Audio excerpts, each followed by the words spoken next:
Welcome, everybody. I'm Mary Chapman. I'm the Academic Director of the UBC Vancouver's Public Humanities Hub.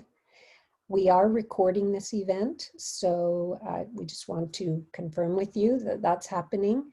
Please disable your audio and video to improve the quality of the recording. This event is the first in this year's new series of 4 book launch events co-sponsored by the UBC Public Humanities Hub and Massy Arts Society, a community hub dedicated to supporting the practices of Indigenous and underrepresented artists, launched by Massy Books, a local bookstore.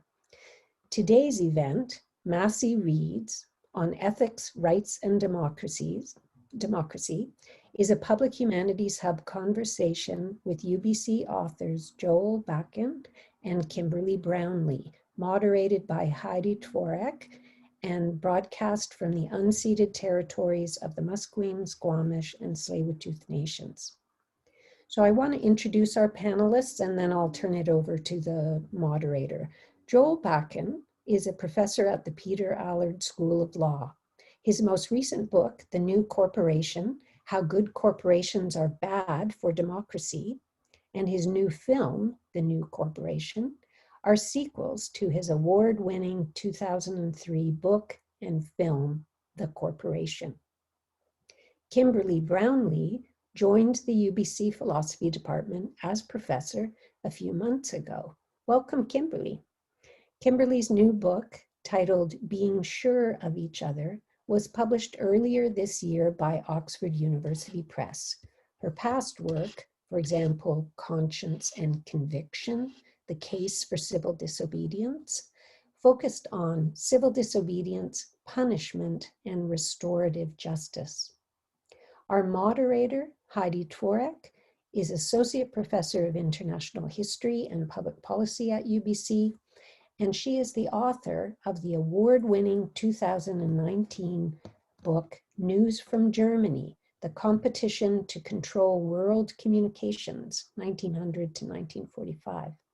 Heidi is also a frequent contributor to public conversations about democracy, media, and public health. So here's how we're imagining today's event. Heidi is going to engage Joel and Kimberley about their new books for about 30 minutes or so, and then she'll open up for questions from the audience. So please post your questions in the chat.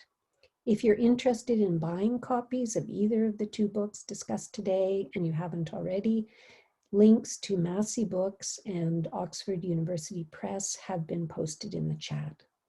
Thanks so much for joining us. So let's get started. Heidi, I'll turn it over to you now.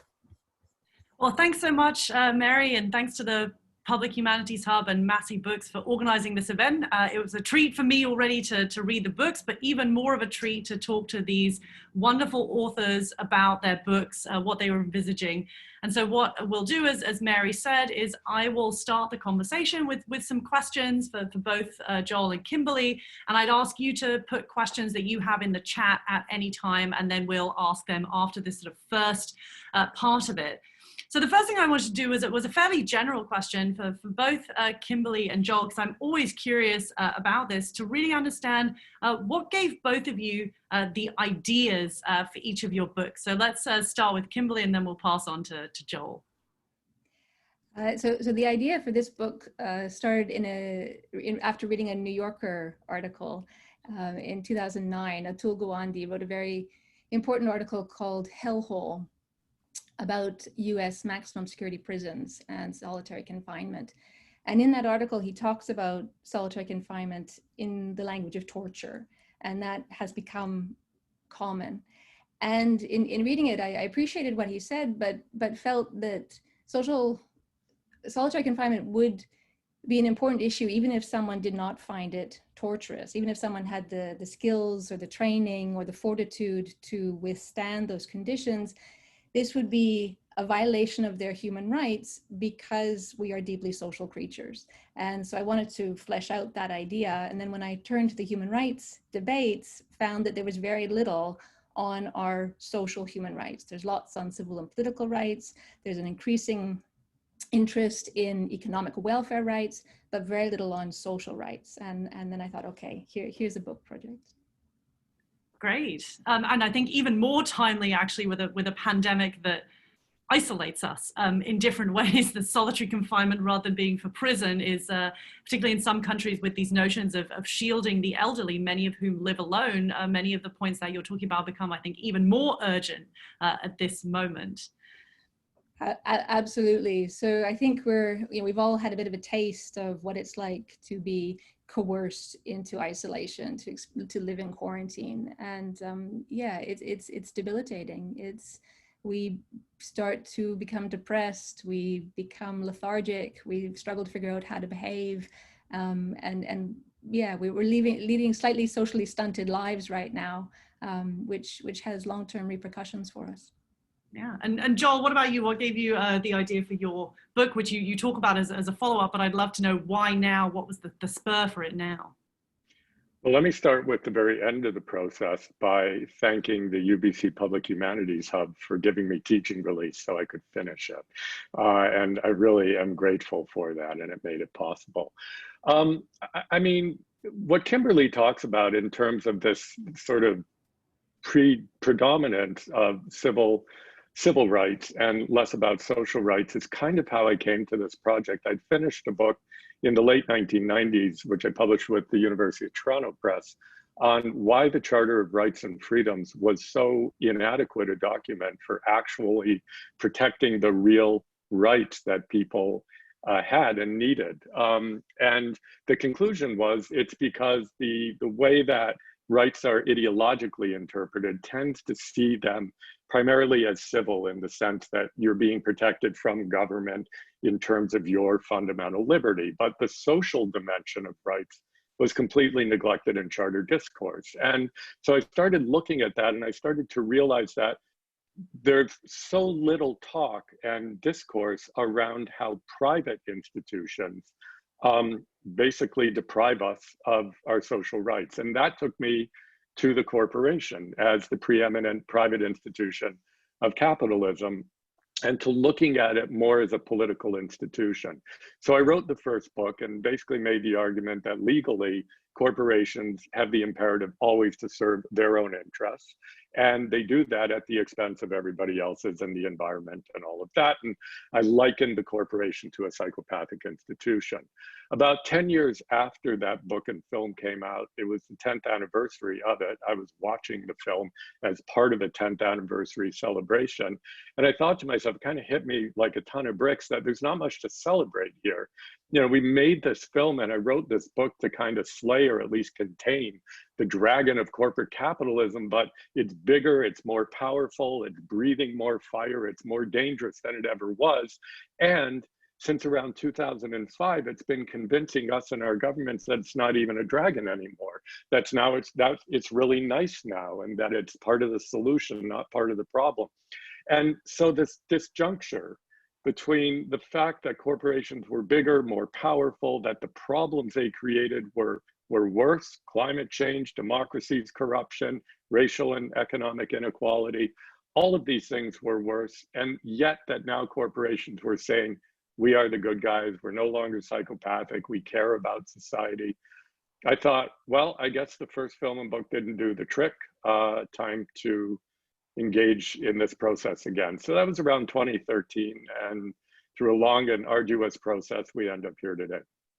Yeah, and I guess part of one of the points that you're making is that there's been a rhetorical shift, but not so much a shift in reality in how these corporations function when we look at the sort of baseline. So what they say is happening is very different than what's happening actually in the ground. And I would say as a business historian, this is a sort of classic, right? That you have to be very skeptical of rhetoric versus reality. And it really sort of brings me to my next question, which is, at least for me as someone who published a book last year, one of the reasons I published it was to try and change people's minds, right? Historians and contemporary people, and open them up to new points of view.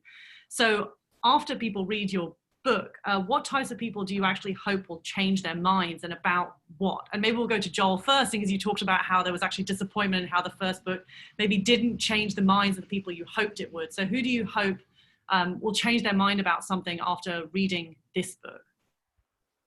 Everyone, but one has to be realistic when writing a book. I think that there's often people criticize a book like this because they say, oh, it's preaching to the choir. You know, you're not going to change minds, you're simply going to affirm people in their views. And part of what I think is, if I do affirm people in their views, if I do inspire them and give them confidence, if I help the choir sing louder and more fully, then I'm happy to have done that. So I don't think preaching to the choir is necessarily a bad thing. However, needless to say, we want to go beyond the choir. And I think my fundamental point here, I think my appeal is to people, and I think it's most people, who care about the kinds of issues that are cared about and talked about in the book, whether it's the environment or climate change or inequality or whatever. A large number of people, I would say a majority, want to have a world where these things are happening and unfolding in better ways than they currently are. And so the people I'm talking to, I think, in sort of beyond the choir, are the people who believe that that world will be brought about under the leadership of business, who are giving up on the idea of democratic governance as the way to take us to a better world and throwing their lot in with corporations. So, for example, one of the people I spoke to in Davos, where we went to shoot, was Richard Edelman. And Richard Edelman is probably one of the world's top 2 or 3 business gurus. He also is very much of the view that corporations should up their game and become the good guys, that they should be part of the solution. So he sounds very appealing. But when I pushed him a little bit to really get at his views, he said this. He said, I'm not much of a believer in political citizenship. I believe in the power of the marketplace. To hear that coming from somebody who's widely believed to be the good guy should be very concerning, because it's really saying, I don't believe in democracy. I believe the marketplace will lead us to where we need to go, and corporations.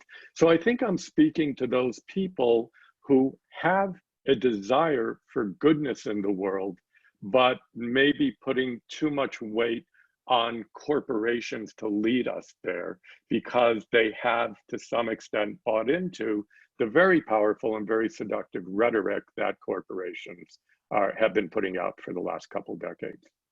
Yeah, I think it speaks to this sort of broader point that is often misunderstood, that even when a market functions, it functions according to the rules of the game set by government. So, you know, to use the boring term political economy, right? That I think we've seen a certain rhetoric around political economy that elides the politics, but any market functions according to the rules set by politicians, and in some cases that's to step back, to leave it outside of, say, the nation state or others. So do you see the book then trying to get at those kind of points to say, actually, there is no such thing as an apolitical market? There's always politics behind that. Yeah, I mean, it's based in part on an academic piece that I published in 2015 called The Invisible Hand of Law. And the argument in that piece was exactly that you can't have a market without the state enforcing property rights, enforcing contract rights, and in creating corporate entities that have limited liability, that exclude liability for their shareholders and for those who run them. So, you know, that requires state power. So I think Milton Friedman used to say there's no such thing as a free lunch. And I would take that a step further and say there's no such thing as a private sector. The private sector is constituted through public power. You can't own property without the state protecting your property rights. So I think it's one of the great sort of I don't even know what the word is. One of the great deceptions that is put forward by free market defenders, that there is such a thing as a free market that's pre-political. And I do try to make that argument. It infuses the book, but the book is it's a popular book. It's not an academic book. So I make that argument through anecdotes, through stories. I want people to feel that point rather than in the academic world, we would just kind of put it up front and lay it out and make the argument. So it's an argument that's infused throughout the narratives of the book. Yeah, and I think maybe one thing I'll add before turning the same question to Kimberley is that we've seen this really at the forefront of, for example, the US's response to COVID, right? The idea that relief packages will only come with further limiting liability of companies, for example, meat packing and so on, for any COVID cases contracted by their employees, right? So I think we've certainly seen this. It sounds very academic, but actually it's been right at the forefront of the really important questions of how countries respond to this pandemic have been very much tied to those questions. So even if they might sound esoteric, I suspect actually now they're much more at the forefront of ordinary people who are working and trying to figure out what are the health consequences that come with that. So Kim, what about the same question for you? So you're hoping that this book will change some people's minds. What types of people, and what do you hope they change their minds about? So this was a nice question. I think I have three target audiences. The first relates to what Joel has just said about the importance of states in protecting people's rights. So my first target was to try and engage governments and states and international human rights actors to think more explicitly about our social human rights. And indeed to have governments think when they're designing new laws and policies about the impact on people's interpersonal relations. So in the lockdown, some governments, when they required us to stay at home, didn't attend to the fact that some people would be staying at home alone, that for some people this was isolation, not at home with more time with the kids. And so a more nuanced policy would be one that allowed those people to form small bubbles together, allow some movement outside of their homes so that they had some social contact. So I could imagine governments doing well to have some kind of test, an interpersonal needs test when designing policy. And at the international level, I would love to see, I was discussing this with James Nichol, who suggested this, that there be a special rapporteur on issues of social isolation and loneliness. The core idea of my book is that we have a human right against social deprivation. We have a right to be protected from a persistent lack of adequate access to decent human contact. And that, that right means not just a right against unwanted isolation, it's also a right to be protected from brutal social conditions, but also from the incidental isolation that can come from being forgotten. So it's not just in solitary confinement, in coercive settings or in quarantine where we're forced behind our front doors. It's also the older person who needs some help to stay social, some help to get out of the house. That's the kind of case I want governments to be thinking about. So that was my first target. Second target audience were human rights theorists who have, as I say, given a lot of attention to civil and political rights and more recently economic welfare rights, but not social rights. And I've managed to make a bit of headway on this front, which I'm very happy about. One influential human rights theorist that I've had an impact on is Henry Shue.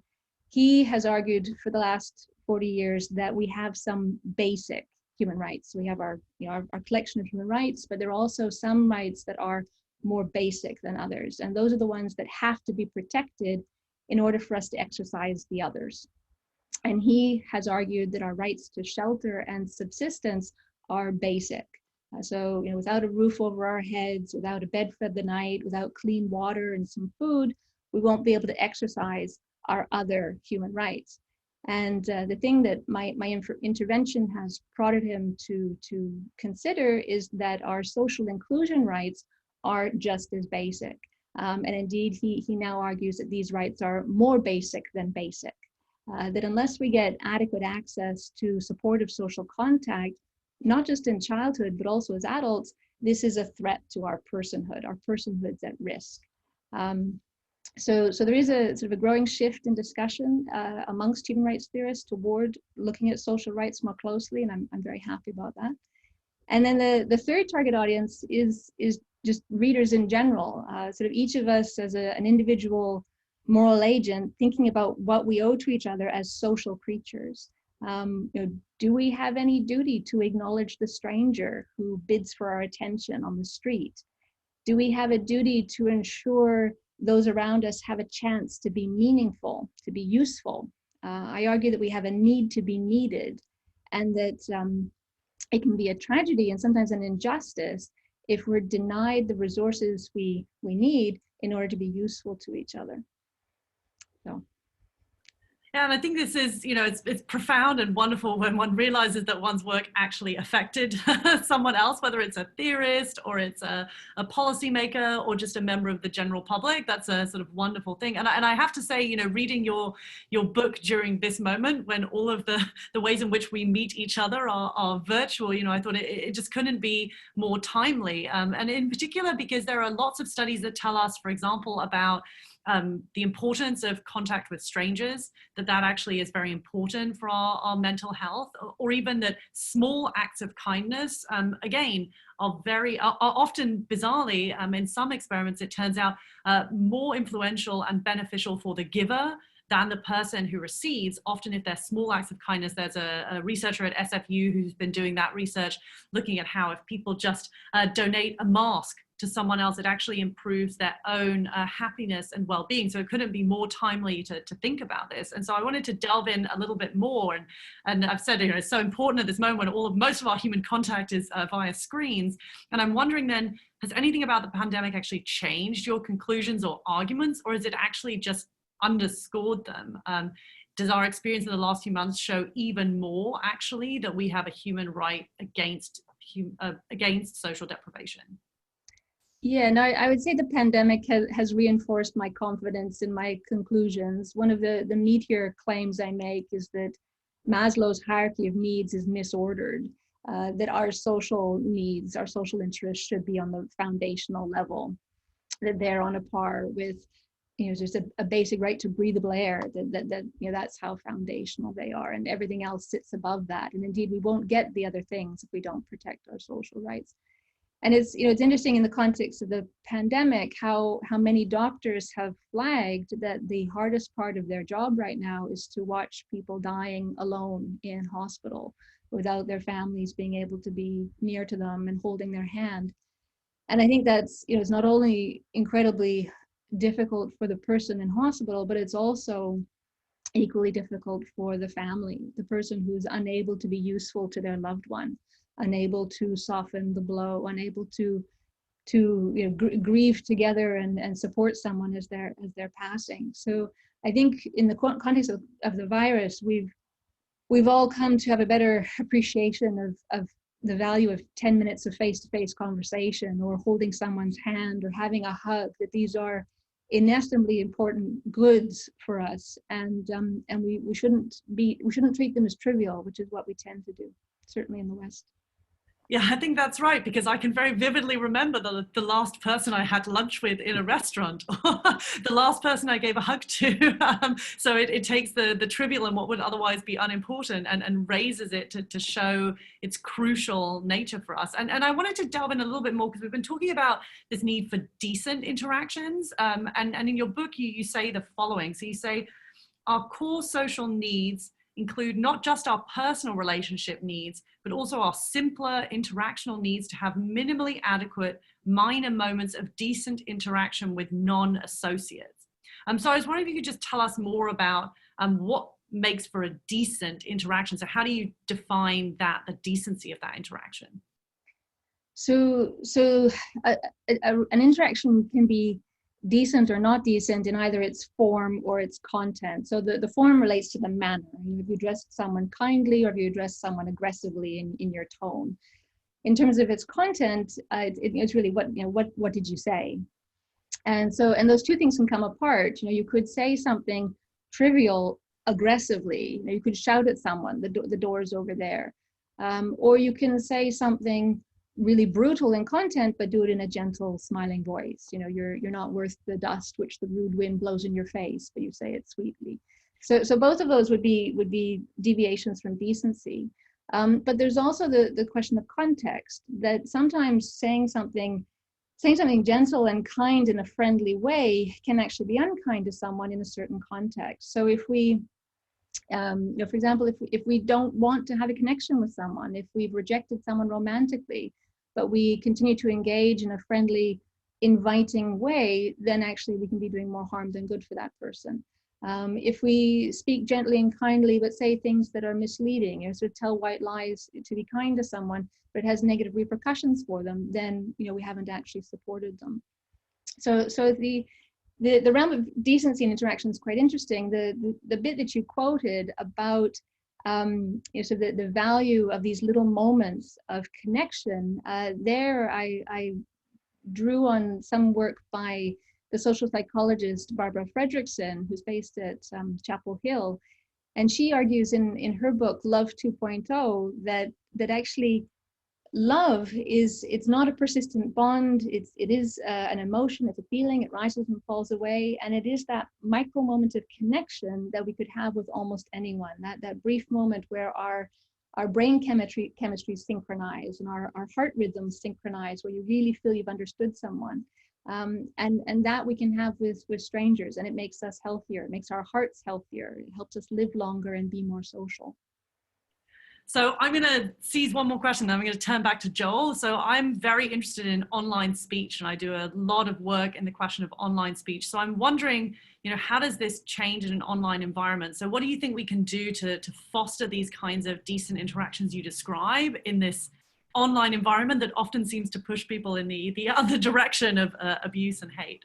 Yeah, I don't hold out great hopes for cultivating a culture of decent or kind interactions online, and that's partly because the factors that allow us to turn away from each other on the street, allow us to treat vulnerable people, particularly homeless people, poorly by ignoring them when they make bids for our attention.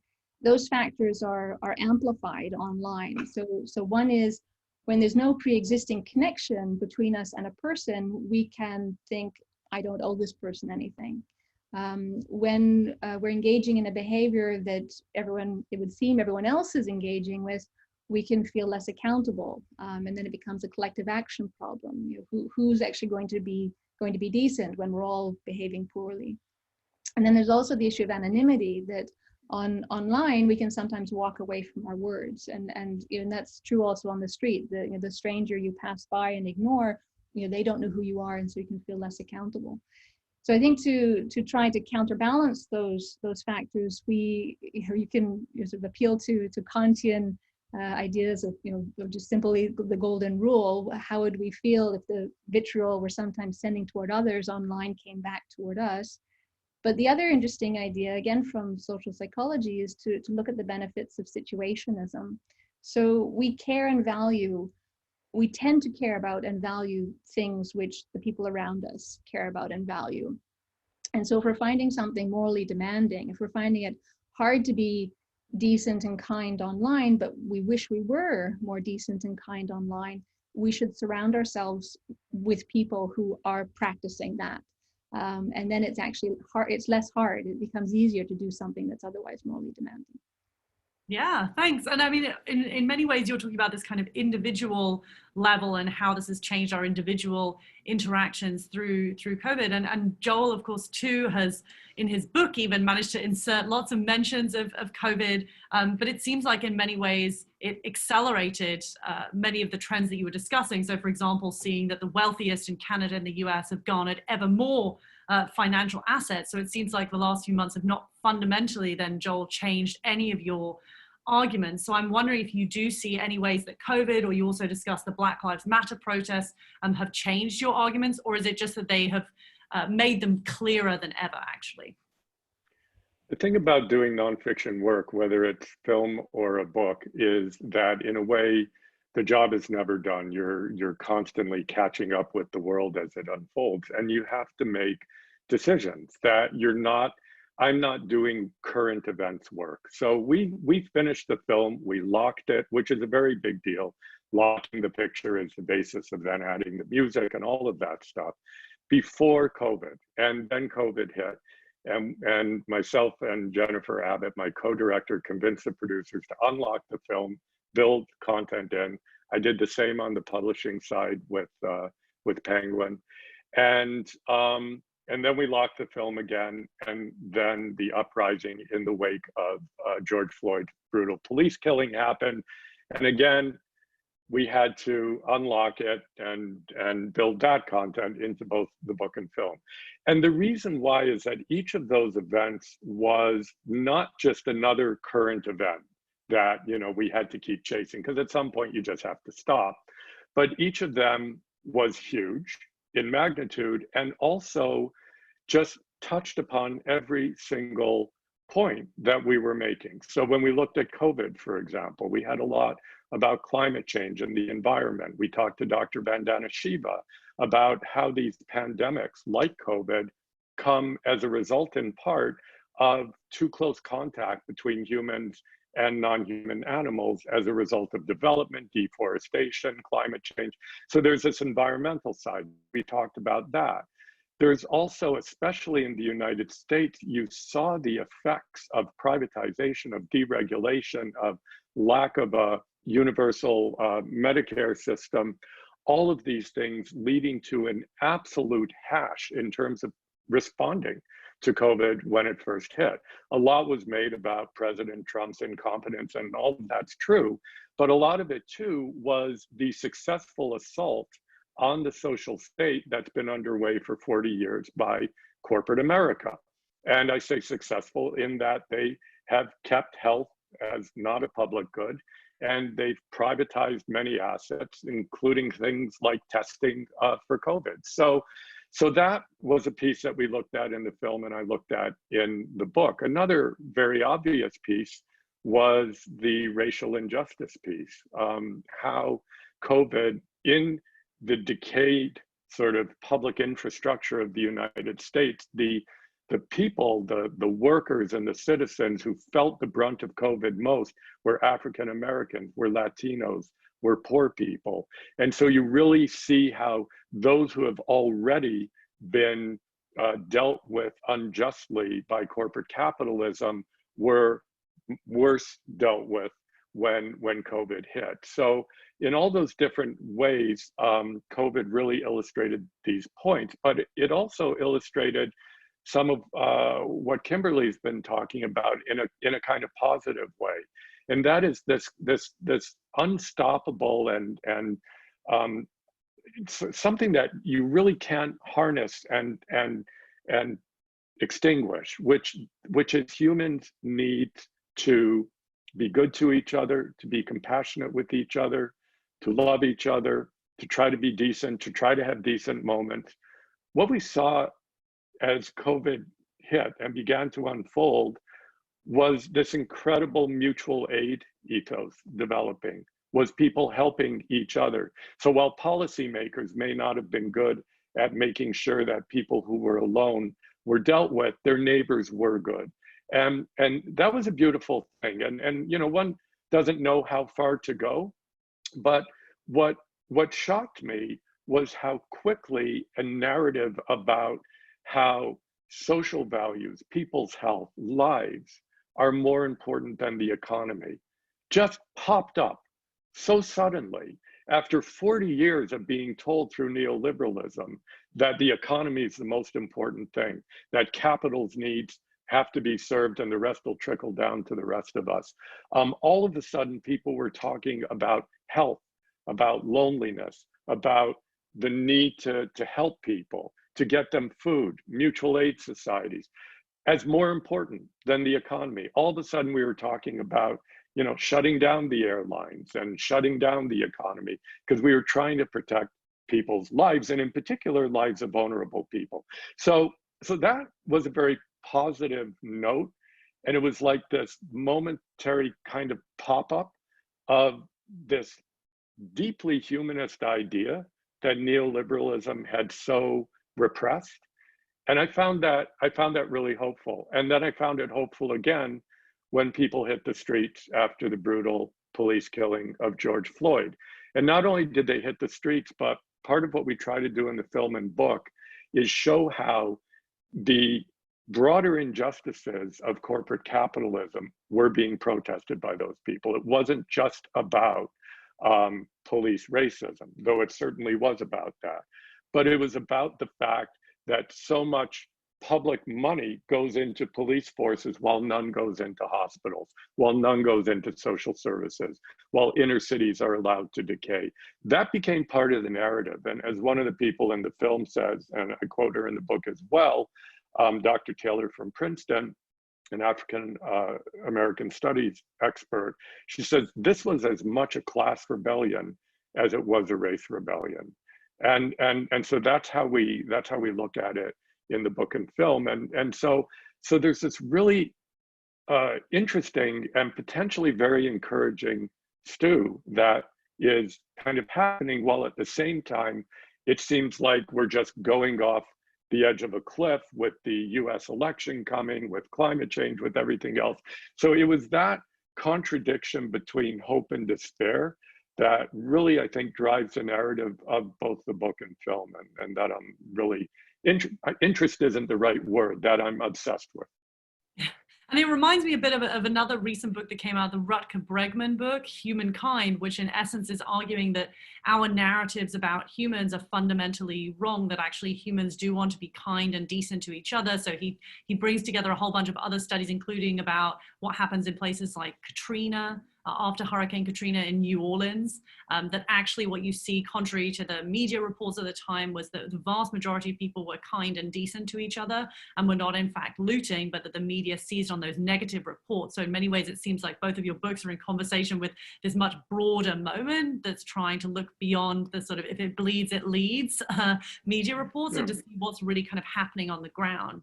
Yeah, I mean, Bregman is great. He's in our film, actually, doing a fantastic takedown in the middle of Davos, of the whole Davos scene. It's a very funny scene, and it's great. Watch for it if you see the film. But more generally, I guess what I would say, and I'll try to be very brief on this, is that human beings are very complicated. I think we move easily to love, to compassion, to kindness, to empathy, as Bregman argues, and as many others have. But what we've done with corporate capitalism is we've institutionalized another side of ourselves, of greed, of self-interest, of competition, not cooperation. And so I think, to me, that is the problematic of all my work.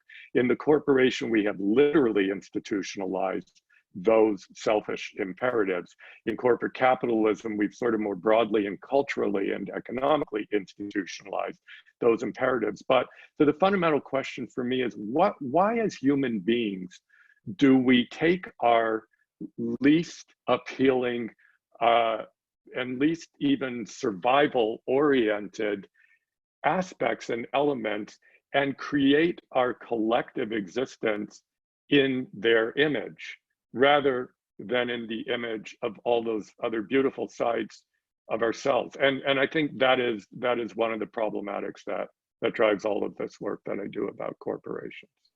Yeah, that's fascinating. So to the audience, in about 10 minutes, I'm going to ask a couple more questions, and then we're going to open it up. So please start putting your questions into the chat that you'd like me to pose to either Joel or Kimberley.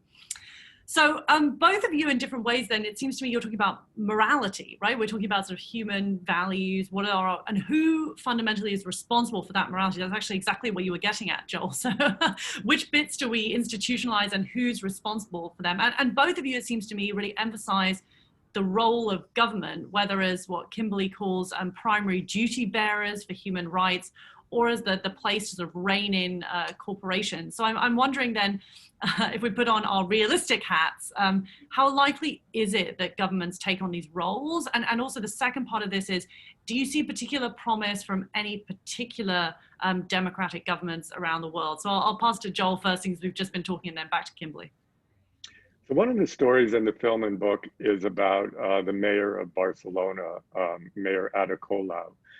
She came out of their equivalent of the Occupy movement, which actually happened before our Occupy movement, called Los Indignados. And she was a leading activist. She was a leading housing activist for poor people.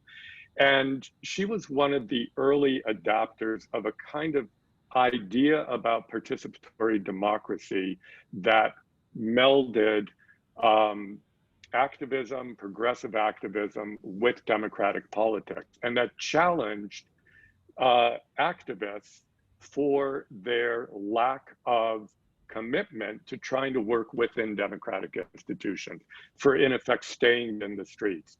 So one of the stories in both the book and film, or several stories, are about people who have come out of street-based activist movements and gone into institutional politics to try to make a difference. I mean, Bernie Sanders is an obvious example of how this comes together. Alexandra Ocasio-Cortez in the United States. Our own mayor in Vancouver, I would say, is part of this, but it's trying to come up with a new model of institutional democratic politics that keeps it wedded to grassroots activism. And so that's kind of where we go in the book and film. And to get to the larger question, the point that we're trying to make is that if we actually still believe in democracy, then every time we accede to the idea that we should be pushing government back, we're effectively saying we should be pushing democracy back. That the whole neoliberal notion that government should be small and diminished is really an argument for democracy to be small and diminished. So I'm not saying that democracy has to be manifest in the kinds of democratic institutions we have today. And 50 years, 100 years, or 300 years from now, it may not be. But they are all we've got today to try to reclaim, to try to work towards a more democratic future. Because corporations are not democratic, markets are not democratic, governments are putatively democratic. And I think our job as activists is not just to scream at them from outside in the streets, but to get inside of them and to work towards making them truly democratic. And I argue in the book that that means they have to be socially democratic. I don't believe you can have this kind of thin political democracy overlaying radical social inequality. I don't think that works. And I think we're seeing it not working, especially in the United States. So I argue that democracy to survive and certainly to thrive and to flourish actually needs a very robust social equality, or it will die as it currently is. And I show how big business is basically trying to make it die, which is very scary. Kim, how about you? What do you think in terms of governments? So you've talked obviously about theorists who've taken on what you're saying. Do you see any governments or other policymakers who might take this on? So you know, although I'm back in Canada, I've been in the UK for the past 15 years or so, and the UK deserves credit for being a pioneer when it comes to paying attention to loneliness and to some extent social isolation. So after the assassination of the MP Joe Cox, the UK set up the Joe Cox Commission on Loneliness. And following their final report in 2017, it developed a cross-government strategy to combat loneliness. And it became the first state to have a loneliness minister who was in part of their portfolio. It was under the Ministry for Sport and Civil Society, but part of their portfolio was to focus on what seemed to be this growing phenomenon of loneliness in the UK, and not just amongst older people, but also amongst younger people and amongst people who are, you know, enmeshed in rich supportive families.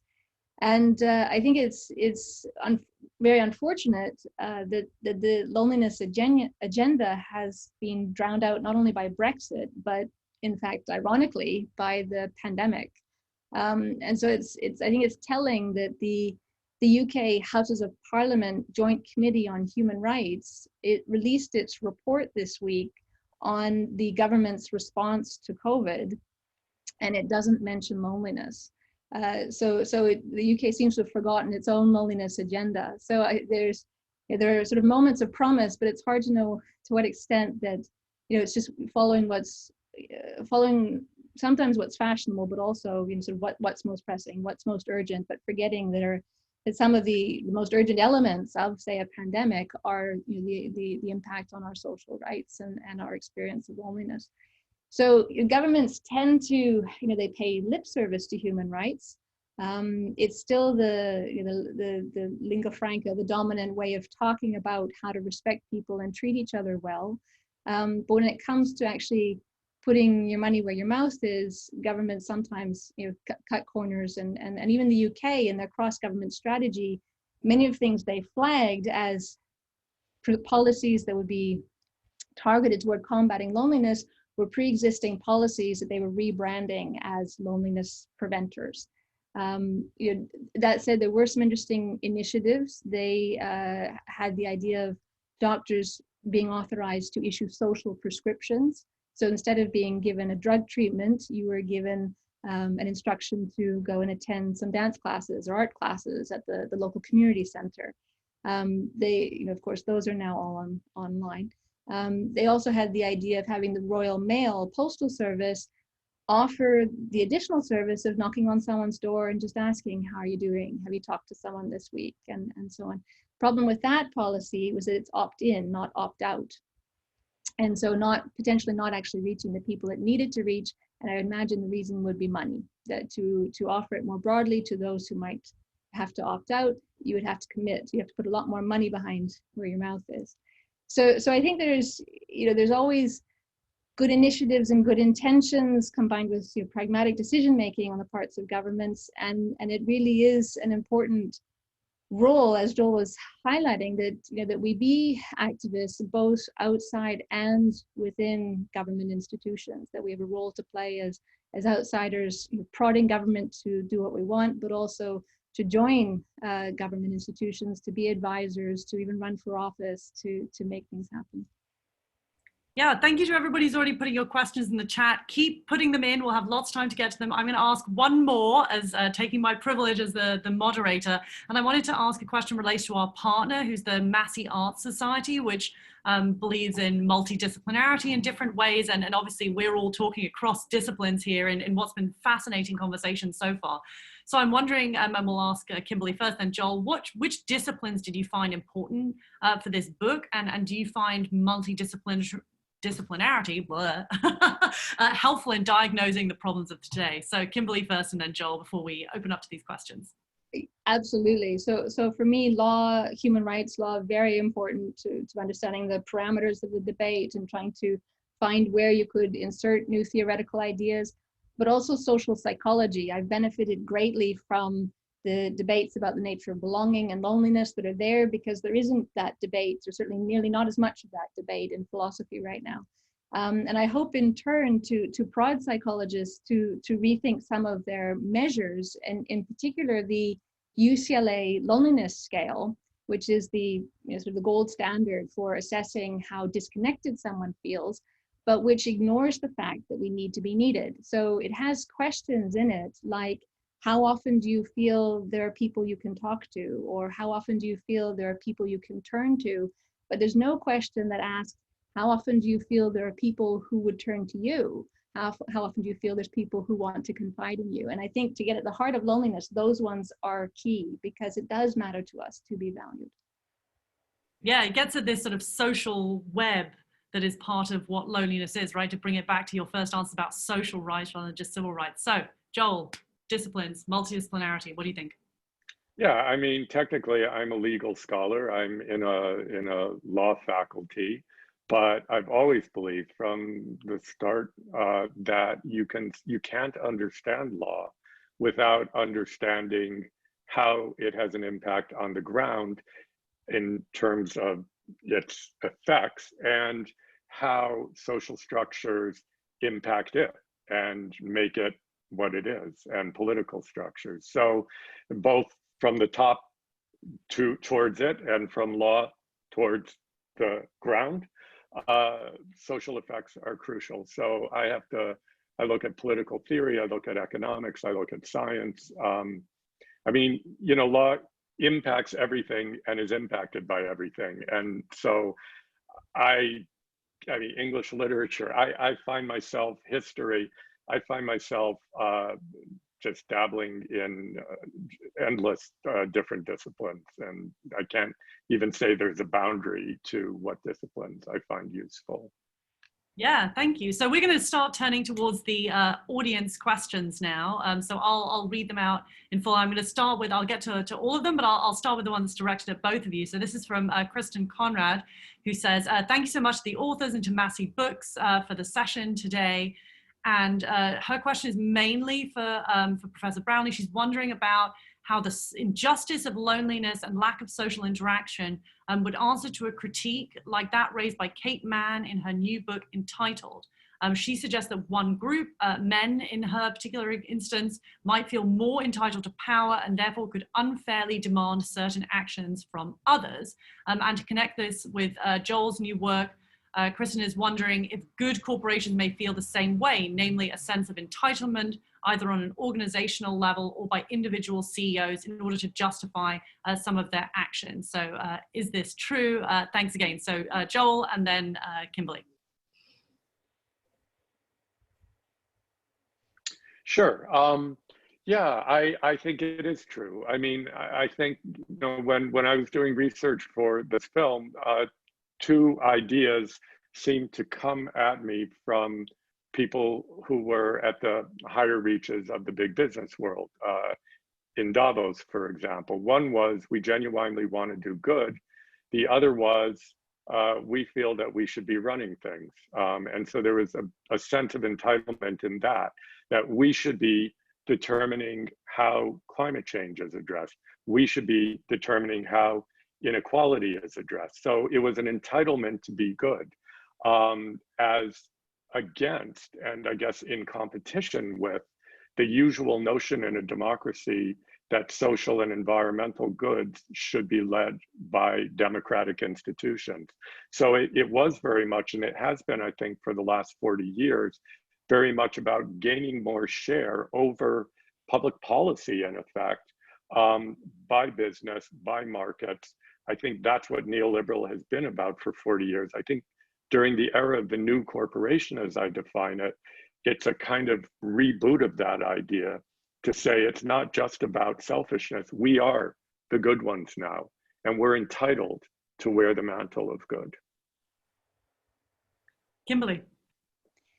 Thanks to Kristen for a great question. When I was thinking about interactions between strangers and what we might owe to someone we don't know who makes a bid for our attention, I was pressed to confront the fact that, you know, women on the street are often presented with bids for their attention that come from a position of entitlement, and that women have learned to be careful in that setting, not to, you know, that you invite having an ashtray thrown at your face and be slapped in public. And in the case of the Paris incident that was caught on CCTV camera.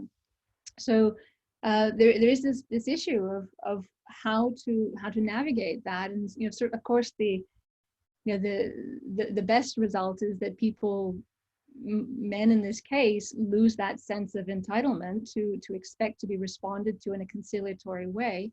But I think I was very grateful to David Silver, who's a philosopher based here at UBC, when he pointed out to me that there's a difference between someone bidding for your attention in a way that says, please recognize me as human, please recognize me as an equal, as someone worthy of notice, which is essentially the call that the homeless person seated on the street is trying. You know, they've lowered themselves.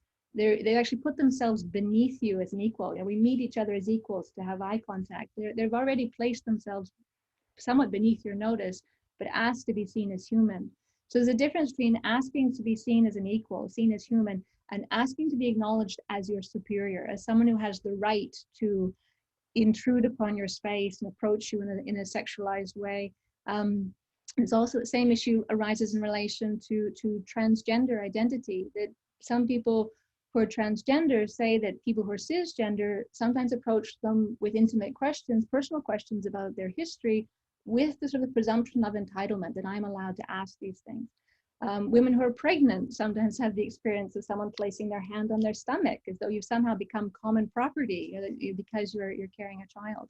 So I think we need to be attentive to how we navigate these things. But I want to hang on to the idea that we have a responsibility to engage decently when people ask us to recognize them as human. Yeah, thank you. So I have another question for you, Kimberley, from Tom Parr, who asks, The ongoing pandemic has resulted in a massive increase in working from home, as obviously all of us who are academics know, and perhaps some of that is here to stay. Are you worried that this trend might problematically set back our social interests, or do you have a more optimistic view? He'd be really interested to hear your thoughts on the issue. Thank you. Thank you to Tom for the question.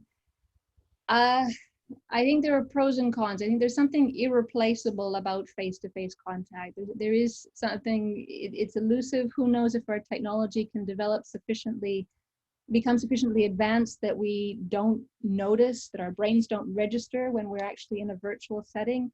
Even if it could, I think there would be something lost. There is something, you know, we don't just care about how things feel. We want it to be real. But there are benefits. There's some benefits to online. You know, we've learned through our online seminars that they have a more stilted quality, and that can actually ensure that everyone gets a chance to talk. That we don't have wise, confident voices swanning in when it's not their turn in the queue. That it's a bit more structured, a bit more formal. So I think there is a benefit in ensuring that students get to talk, and that you know, that we can, a little bit of distance can actually make more of us feel confident to say something. So, and also, you know, it has the advantage that we're not flying somewhere in order to have a meeting. So I think there are pros and cons. It's not a complete loss that we're meeting online, but we still need some face-to-face content. Yeah, and I think it also, just to speak to your point about planes, the question of who is allowed to be involved in these decent interactions is that it levels the playing field for a whole host of different people who otherwise would be unable to engage because they don't have the money to fly somewhere, et cetera, et cetera. So there are, even as there are losses, there are also added possibilities about who can be engaged and involved in these processes, depending on what we want to happen with them. So question for Joel from Glenys Ackland, who wanted you to talk a little bit more about the actions that the Vancouver mayor has taken to deal with increasing divides within Vancouver itself between the haves and the have-nots. So Joel, over to you to talk about Vancouver's mayor. I spent the last little while looking at other case studies and not delving deeply into Vancouver civic politics. I do know that he has, Kennedy Stewart has some real goals around both sustainability issues and also lessening the divide. Needless to say, it's not an easy thing to do. I think some of his rhetoric is really great, and I'm hoping that he and his city council can go further. But you know, I actually, at this point, given the research from this project, probably know more about what Ada Colau is doing in Barcelona than what Kennedy Stewart is doing in Vancouver. I've kind of been flying around the world, both literally and figuratively, in this film and book, and I think you know, there are other really interesting politicians to look at that we feature. Kshama Sawant is a city councillor in Seattle, who has just really done some wonderful things in terms of initiating the whole $15 minimum wage thing that just went across the entire United States. I mean, she started that. She was just in November 2019 re-elected for a third term on city council there. Mayor Lumumba in Jackson, Mississippi is another example that I feature in the book. He's kind of a socialist, radical, race-driven policy mayor of one of the most difficult, in terms of poverty, in terms of racism, in terms of history, cities in the United States, Jackson, Mississippi. So there's some really sort of powerful examples around the world. And I guess what I'm going to say is, I'm not sure Vancouver is one of those, but I think we're kind of not that far behind. So can I follow up and ask you about Barcelona? Because, you know, it's such an interesting example during the pandemic, right? Because it was such a hotspot for tourism, and Spain in general. Like, I think 10% of Spain's GDP is tourism. Airbnb has been such a feature of life in Barcelona. If you speak to people from Barcelona, how it's changed the city really fundamentally. But now, of course, you face this loss of revenue and so on and so forth. So I'm wondering if you have any updates on what's actually happened there. You know, has this been seen as a possibility actually for looking at a city without tourists, or the world of Airbnb really changing things, or has it been sort of so devastating economically that it's been very difficult? I mean, it's really interesting because one of the first things that Colau did when she became mayor of Barcelona was to put some real restrictions on Airbnb, because what was happening, as happened, well, and our city council did some of this too with Airbnb. What was happening is all the rental stock was being basically taken up, and it was making the homeless situation worse and whatnot. So even before the pandemic hit, I guess the reliance on Airbnb had already been somewhat tamped down by these housing policies that were aimed at freeing up more rental stock, in effect, to ensure that people could actually afford to rent a place and have a roof over their head. In terms of dealing with the pandemic, I think, again, Colau has made it a priority to try to ensure that class divisions, that housing issues, that food security, that all of these things are not deeply exacerbated by the pandemic. And I think she's made some progress on that. The fact remains that, you know, none of these political formations are perfect. We still live in vastly unequal societies. Municipal governments can only do so much. And when you add to that the fact that in her case and to some and ours, these municipal governments they may have progressive mayors, but the city councils, they don't have the majority of seats on the city council. So it's a constant brokering. In Barcelona, it's complicated by the independence movement, which does not support Ada Colau really strongly, because she's not a radical independence advocate, though she's a soft independence advocate. So like in Quebec, it sort of complicates the social dimension of politics.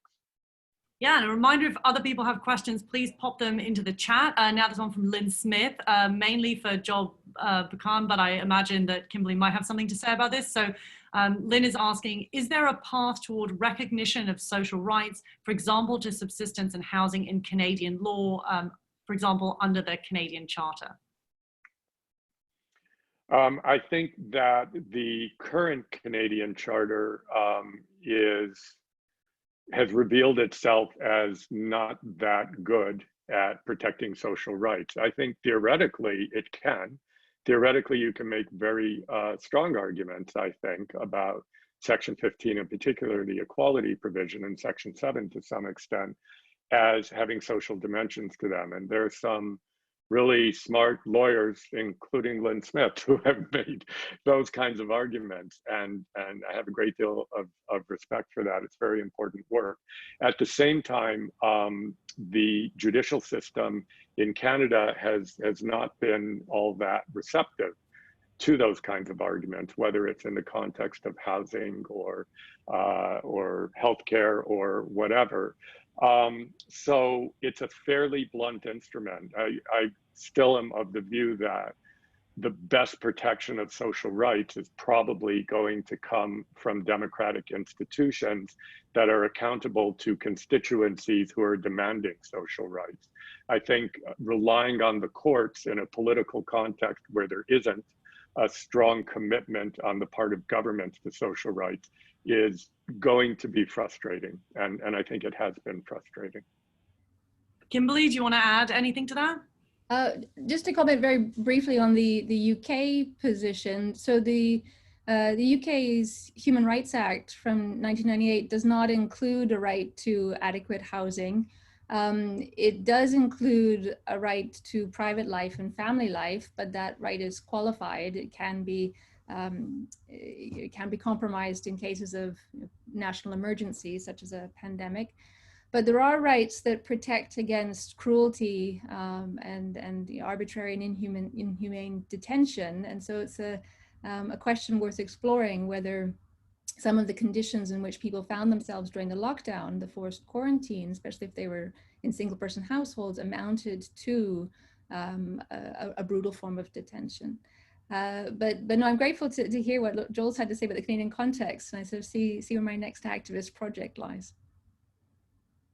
Yes, I think, you know, particularly there's been this problem, I say, as somebody who studies health communications, with the communication around the pandemic, namely this complete misunderstanding of what a lockdown is, right? So you see people in the US using the term lockdown, or even in British Columbia, but it's not a lockdown in the way that people in Spain, Italy, France, for example, experienced it, where in France at one point, you needed a piece of paper that you signed on your own recognizance to even leave your house. And most of the time that was only if you were going for food or if you were going to walk your dog. So of course there were absurdist stories of people pretending they had dogs so that they could go outside. So I think there's been a big sort of misnomer in terms of what's actually happened, because what we've seen in for example, British Columbia is nothing resembling a lockdown compared to what was mandated in other places. And when we think about the mental health consequences here versus what it must have been when, I believe in Spain, for 10 weeks, children were not allowed to leave their residences.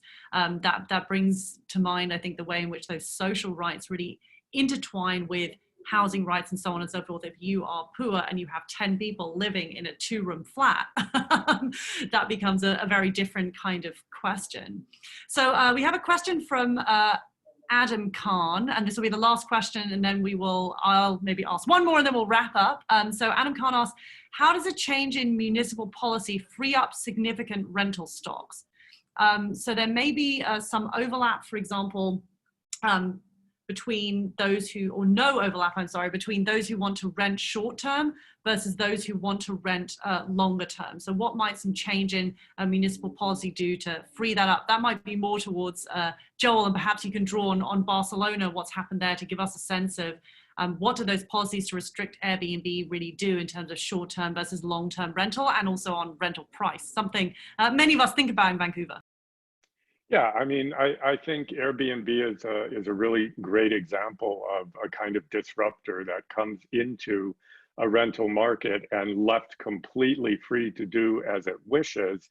All of the incentives lie in favor of property owners using their residences for these short-term, fairly lucrative rentals on this platform.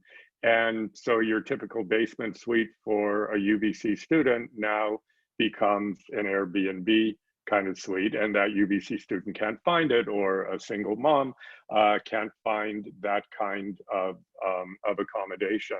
And so, you know, cities have powers to deal with that. They can tax, they can impose restrictions, they can require, as in Vancouver, that if it's not your principal residence, you know, you can't own a block of condominiums and Airbnb them all the time. Because the problem is that we're dealing with, in a tourist city like Barcelona or Vancouver, we're dealing with the possibility of a great deal of revenue for those who rent out their places for anywhere between one night and a week, compared to what they can charge for a long-term renter. And so all of the incentives are going to push in that direction. What public policy can do, whether it's coming from the province or it's coming from the city, is it can change those incentives. It can change them through taxes. It can change them through regulations. And, you know, so that's, I mean, as a lawyer, you're always sort of thinking, what is the end objective here? What do we want? Do we want a particular vacancy rate in Vancouver? Do we want something that's better than 0% vacancy? And if so, how do we use the sort of buttons and levers of law and policy to get that? What kind of bylaws? What kind of taxation? But I think the important thing in politics and how it relates to law is agreement on what the goal is. And that's where you're going to see difference among the different parties, for example, that are vying to form a municipal government or a provincial government. They may not necessarily feel it's their priority to have a particular vacancy rate that is favorable to low-income renters, whereas another party may. But the technical part is usually not that complicated compared to trying to get agreement on what the ultimate goal is. So I'm going to wrap up with one last question before I pass it back to the director of the Public Humanities Hub, Mary Chapman. And it's the classic question that always gets asked of academics, which is, now you've finished this project, what is the next thing that both of you are moving on to? So I'll ask Joel and then Kimberley. Moving on to not having a project for a little while. This one took 7 years, but that'll last about a week. I'm really interested in, I mean, we opened the film with Wendy Brown, a political scientist at Berkeley, talking about how the financialization of society has basically potentially brought an end to the Enlightenment and to Enlightenment values.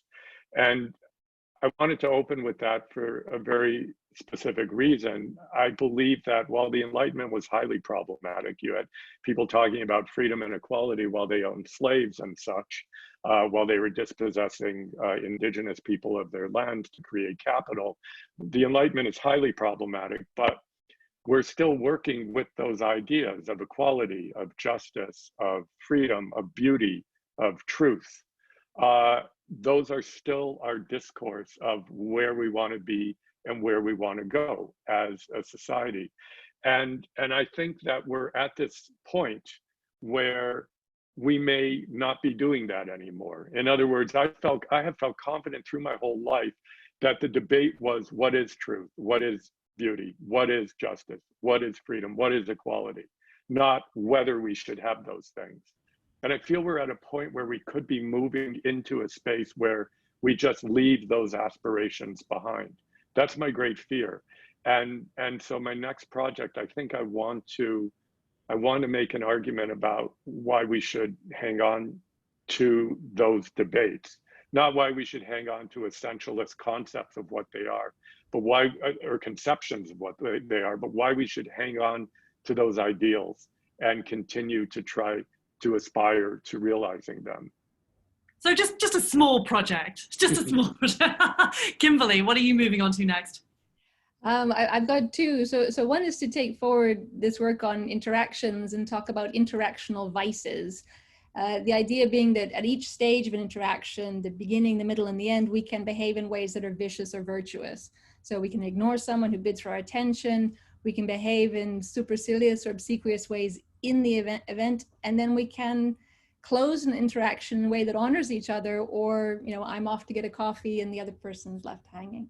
So I want to explore the ways we interact and how we manage our interactional lives.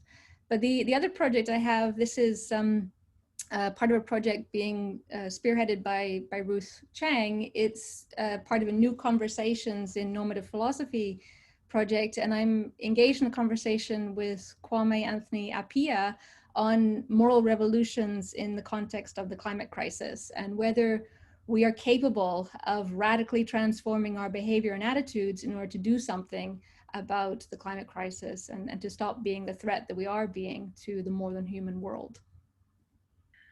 Well, this has been a rich conversation, and now you've put the pressure on me to end it in a way that is decent. But I would love to thank both of you, thank everybody who was listening. I've learned so much. I urge everybody to read both of these books, which I truly enjoyed, and it's been a pleasure to talk with both of you. Thank you so much. Let me hand now over to Mary Chapman to end the event. Thank you both.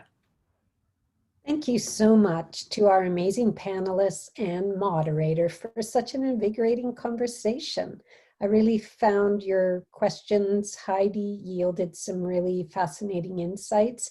And Kimberley and Joel, I loved how your different approaches and perspectives shed light on these questions in really complementary ways. Thank you so much. Before our audience disappears, I want to let them know about the next event in this series. On November 18th at 7 p.m., English and Critical Indigenous Studies Professor Daniel Heath Justice will be moderating a Public Humanities Hub conversation with his colleague, David Gertner, author of The Theater of Regret, Troubling Reconciliation in Canada, and with iSchool professor Hannah Turner, the author of the book Cataloging Culture. So these are two UBC Press books that deal with Indigenous topics. So we hope you can join us for that virtual conversation. We're also scheduling a conversation about fantasy and speculative fiction for early in term 2, and our speakers will be GRSJ Professor Chris Patterson, who recently authored the book, the novel All Flowers Bloom, under the pseudonym Kawika Guillermo. French professor Patrick Moran, who, in addition to being a scholar who writes about fantasy in medieval literature, is the author of a fantasy novel, Les Six Cauchemars, The Six Nightmares. And with UBC staff person, Sylvia Moreno Garcia, a recent graduate in arts, who's the author of a new fantasy novel, Mexican Gothic. And this panel will be moderated by English professor Sean Eckhard. So that brings us to the end of our programming for today. Thank you very much. Please sign up to be on the mailing list for the Hub if you'd like to hear about future events, and we look forward to seeing you on November 18th. Okay, goodbye. Thank you.